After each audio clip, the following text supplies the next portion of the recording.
아프리카 돼지 열병으로 인해 뉴질랜드 돼지고기 값이 50% 이상 오를 것으로 예상되고 있습니다. 키위들은 호주인들보다 휴대전화 사용 비용을 더 내고 있는 것으로 나타났습니다. 캔터베리 보건위원회가 어제부로 관할 지역 홍역 유행이 공식적으로 종료됐다고 발표했습니다. 미국이 중국의 통신업체 화웨이를 겨냥해 초강력 행정명령을 내렸습니다. 청와대는 도널드 트럼프 미국 대통령이 다음 달 하순 방한할 예정이라고 밝혔습니다. 이상이 이 시각 주요 뉴스입니다. 뉴질랜드 뉴스입니다. 아프리카 돼지 열병으로 인해 뉴질랜드의 돼지고기 값이 50% 이상 오를 것으로 예상되고 있습니다. 전 세계에 가장 많은 돼지고기를 공급하고 있는 중국에서만 이미 2억 마리의 돼지들이 도살됐으며 이로 인해 절대적으로 수요와 공급에 큰 격차를 보이고 있습니다. 이 질병으로 유럽과 아시아 지역에서 돼지의 개체수가 급격하게 줄어들었으며 이로 인해 키위 소비자들에게는 가격 부담이 제법 늘어나게 되는 것으로 알려졌습니다. 뉴질랜드 돼지협회 NZ포크의 관계자는 수입 돼지고기의 가격이 현재 25%의 인상이 됐지만 돼지고기 공급업자들은 50% 정도의 가격 인상이 있을 것으로 통보한 것으로 전해졌습니다. 아프리카 돼지 열병은 사람에게는 전염되지 않는 것으로 알려졌지만 MPI는 이와 관련된 안전 대책을 마련하고 시행할 것으로 밝혔습니다. 키위들은 호주인들보다 휴대전화 사용에 더 많은 비용을 내고 있는 것으로 알려졌습니다. 상업위원회는 전화와 데이터를 많이 사용하고 있는 사람들의 경우 한 달 평균 $48를 지불하고 있는데 호주에서는 같은 서비스에 $13만 지불하고 있는 것으로 비교 자료를 밝혔습니다. 이 자료에서 88개 비교 국가들 중 뉴질랜드의 4G 인터넷 서비스 속도는 8위를 차지했으며 뉴질랜드 사람들은 세계 평균치보다 69%나 많은 데이터를 사용하고 있는 것으로 나타났습니다.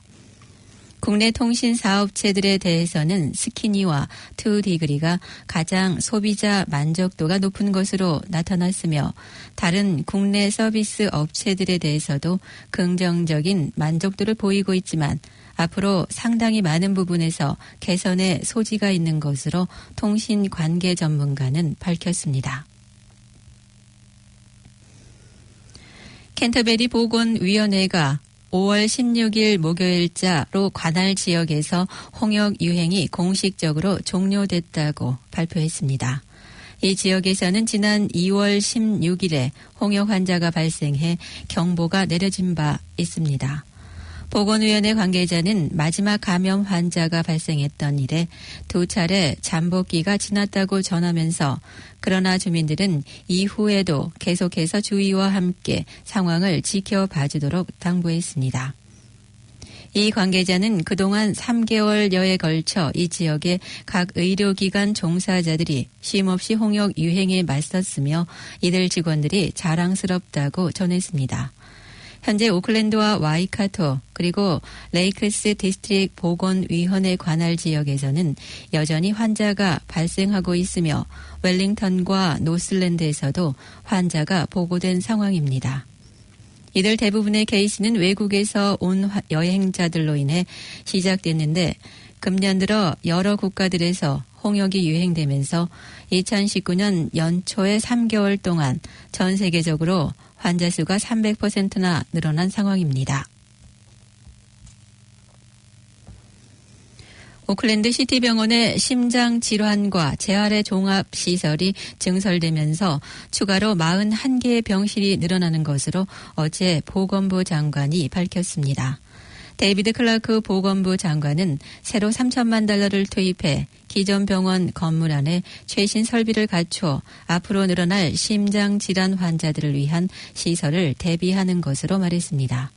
보건부 장관은 심장마비가 뉴질랜드에서는 암과 심장병 다음인 사인으로 밝히며 인구 증가와 연령대 변화에 맞춘 대책이라고 덧붙였습니다. $3천만 달러의 금액은 지난해 예산안에 책정된 7억 5천만 달러의 인프라 개선 사업 예산의 일부로 금년 말부터 공사가 시작돼 내년 중반기에 완공될 예정입니다. 키위뱅크는 고객들을 위한 수표 서비스를 중단할 예정으로 밝혔습니다. 키위뱅크의 스티브 주코비치 대표는 수표의 사용이 현격하게 줄어들고 있으며 지난 5년 동안 많은 고객들이 전자결제 방식을 사용하면서 1%도 안 되는 양이 결제 수단으로 사용되고 있다고 말했습니다. 그는 전 근대적이고 사용량이 미미한 부분에 대한 투자를 더 이상은 하지 않겠다고 밝히며 최신의 기술을 도입해 보다 좋은 디지털 서비스를 제공하겠다고 덧붙였습니다. 키위뱅크 고객으로 수표를 고집하는 고객들은 앞으로 9개월간 수표를 사용할 수 있으며 다른 은행들도 내년 2월부터는 키위뱅크의 수표는 받아들이지 않을 것으로 알려졌습니다. 해외 유학생들은 학교 과제물인 에세이 라이팅에 상당한 어려움을 겪고 있으며 이로 인해 에세이를 유료로 대신 작성해주는 사례가 많은 것으로 알려졌습니다. 오클랜드 대학교에 다니는 한 유학생은 해외 유학생들의 절반 정도가 과제물 에세이를 다른 사람이 대신 작성해 제출하고 있다고 말해 해외 유학생 사업의 큰 문제점으로 제기되고 있습니다. 크리스 히킨스 교육부 장관은 이를 중요한 문제로 삼고 학점에만 중점을 두는 대학교들의 개선이 필요하다고 말했으며 대학교육 노조에서도 교육 사업을 너무 상업적으로 하는 점에서 문제가 있다고 지적했습니다. IRD 오류로 거액의 돈이 입금돼 불편함을 겪었다는 소식이 전해진 후 이번엔 아기에게 소득세가 부과될 것이라는 레터가 발송되었다는 소식이 전해졌습니다. 탈룰라 호더 씨는 어제 자신의 7개월 된 아들 테오도르에게 IRD로부터 고소득세를 산정할 것이라는 레터가 도착해 놀랐다고 말했습니다. IRD는 레터를 통해 향후 2개월 동안 소득 정보 처리를 할 예정이라는 레터를 7개월 된 아기 이름으로 내보낸 것입니다. IRD는 현재 세금 계산 절차를 자동화하기 위해 시스템을 개편하고 있으며 이 시스템이 개편되면 세금 신고자가 아무것도 제출할 필요 없이 세금 환불이 자동으로 이루어지며 청구서가 발송됩니다.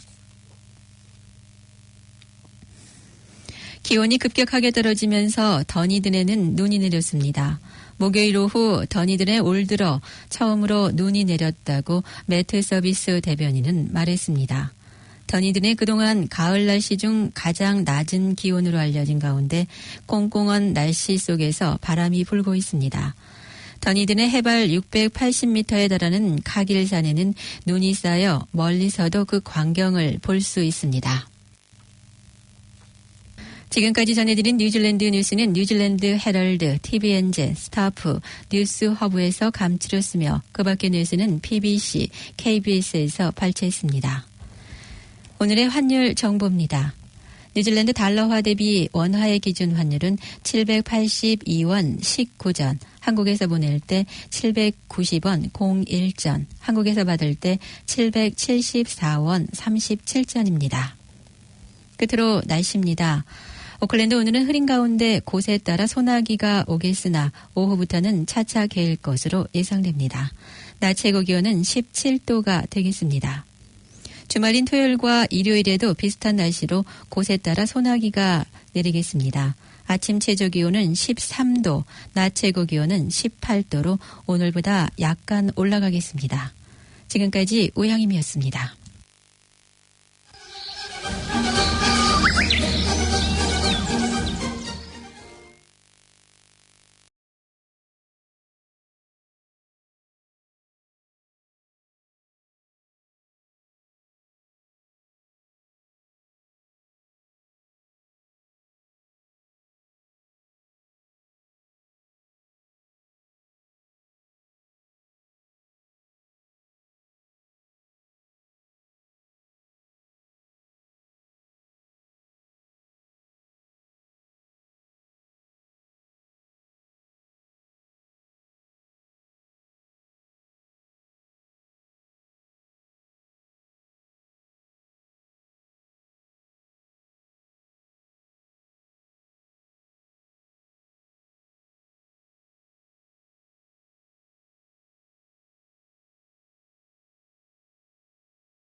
영어봉사 장학생 모집 안내입니다. 뉴질랜드 한국교육원은 한국교육부와 협력해 한국 농어촌 지역에서 영어를 가르치면서 한국 문화도 체험하는 정부 초청 영어봉사 장학생을 모집합니다. 지원 마감일은 2019년 6월 14일까지이며 조기 지원하는 학생들의 경우 장학생 선발에 더욱 유리합니다. 자세한 문의사항은 토크 홈페이지를 참고하거나 뉴질랜드 한국교육원으로 문의해 주시기 바랍니다. 행복놀이 텀2 수업 안내입니다. 행복놀이에서는 다양한 강좌의 텀2 프로그램을 6월 28일까지 운영합니다. 퀼트반, 드로잉반, 태극권, 유아반과 무료 한국무용반이 있으며 바둑반과 사물놀이, 배드민턴, 서예, 그리고 워킹반도 요일별로 열리고 있습니다. 문의는 전화 271-19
지금까지 여러분께서는 104.6 FM 가톨릭 방송에서 보내드리는 오늘의 정규방송을 들으셨습니다.